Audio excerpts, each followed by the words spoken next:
This is Star Trek The Next Fornication, Part 5.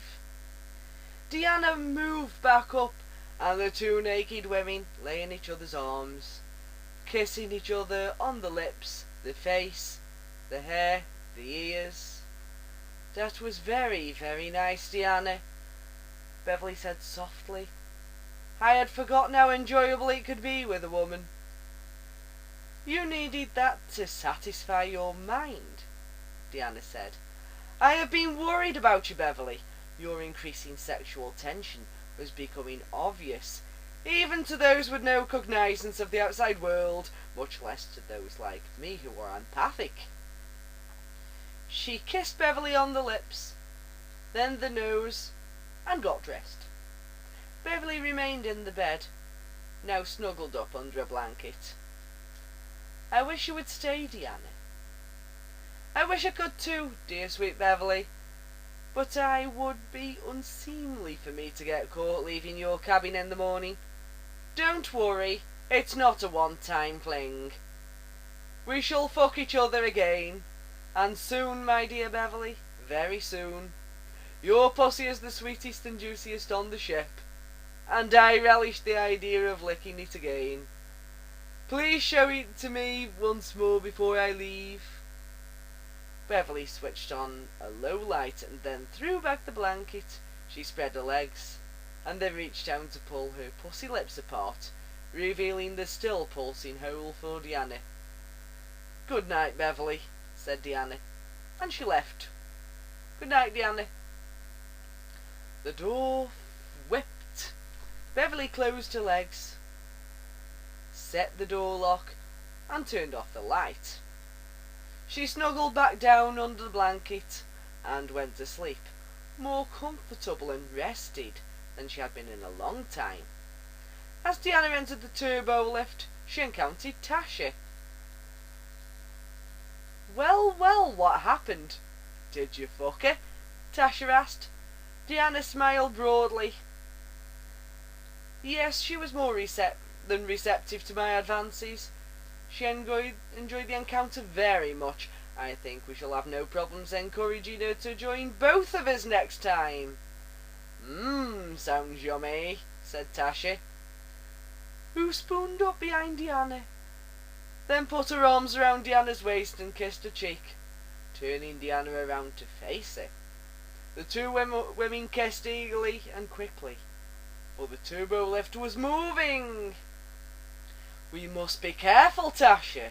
Even though no one cares about our sexual practices, we must be careful not to display it openly. I would still be somewhat embarrassed to be caught, Deanna said, completing the kiss. Oh, don't worry too much, I'm pretty careful. In fact, right where you're standing, I sucked off Wesley, and that was less than 2 hours ago. Deanna's eyes widened, and she kissed Tasha again. Running her hand up and down Tasha's body, she got a quick feel of the security chief's body. Ooh, could you still be horny? Tasha asked. Deanna started to answer, but the hum of the turbo lift died, and the doors opened when it stopped. Tasha left for her cabin, and Deanna commanded the turbo lift to go to deck her cabin was on. She was very tired, but almost completely satisfied. She had been somewhat surprised at the revelation of Tasha blowing Wesley, but it excited her too. She felt amused, knowing that the lithe blonde security chief would soon be fucking both the boy and his mother. Of course, Deanna herself realised that she would be doing the same thing. She had noticed the bulge in the boy's crotch and pictured her lips and cunt wrapped around his cock. She smiled to herself. The turbo lift doors swished again, and leaned against the opposite wall was Commander Riker. Just coincidence, Deanna thought. Well, hello. Hello, Deanna. May I walk with you? If that's all you're going to do, you horny macho stud, you can just forget it. If you want to take me to my cabin and fuck my brains out, well, that's a different matter. Riker grinned and offered his arm for Deanna. Sometimes this meant that Deanna had been fucked, but was not completely satisfied, and wanted his 9-inch throbby. He was more than happy to give it in all her holes. What really turned him on was the fact that trapezoid women had 5 holes to fuck instead of 3 sported by human women. They entered her cabin, and Riker grinned and winked over his shoulder at a crewman who was staring at them. He returned the smile and gave a thumbs up sign. Back on the bridge, Picard stared intently at the view screen. In the centre of it was a pulsing black hole. Picard started to say something, but realised only Geordi was left.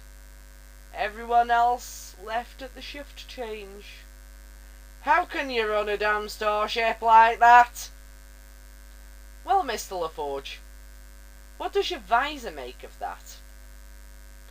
Looks kinda like Tasha's pussy scene from 6 Inches, Geordi said, grinning from ear to ear. But actually, I wouldn't worry about it. Wesley was the last one at that position, and he left the view screen on magnification 10,000,000,002. What you're seeing is the view of a location that would take us 400,000 light years to get to, at warp 3.956. Well, suffice to say we won't be going there. He was amazed at the clarity and detail they were seeing. He even thought the object was incredibly distant. I mean incredibly! And they often had trouble using the view screen to see objects just a few thousand feet away. Then Picard mentioned Murphy's first law of dramatic tension. The equipment on board a starship works in a direct proportional ratio to the amount of danger, or whether Kirk is about to be swallowed by the giant space amoeba. Now, if you want to get close to a hole, I believe Tasha is in her cabin right about now, Geordi said, grinning.